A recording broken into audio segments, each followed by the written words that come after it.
Hello and welcome to the first video, the first class of the cover letter lessons. To start off, we're going to talk about this header in this video. The we're going to talk about the date placement. We're going to talk about addressing the company and the opening salutation here. So, as a general rule of thumb, you should consider using a duplicate version of the header here that you used on your resume at the top of your cover letter page.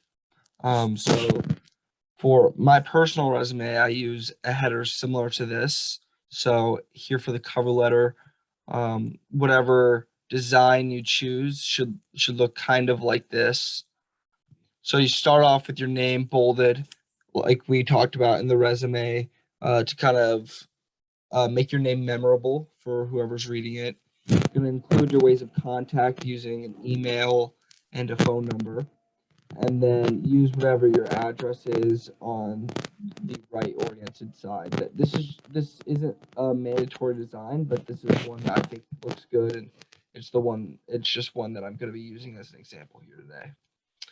From there, underneath that header, this is where things kind of become more set in stone, and this becomes more professionally uh, across the board as the standard compared to the header that you can be more creative with. But underneath the header, you're going to have your date in this format, month, then the day with a comma, and then the year.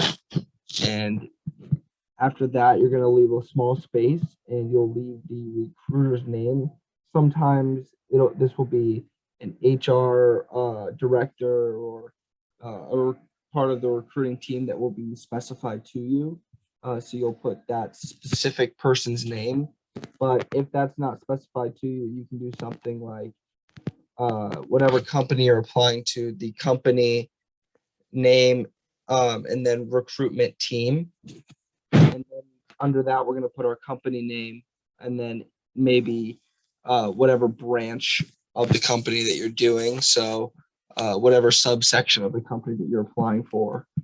Then prior to that, you're going to be using your company's address and then the company city. And if it's in the United States, then you'll put the state and then the country.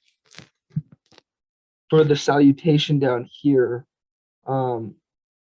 you're going to address either the company. There's some leeway here, either the company similar to the recruiter name up here.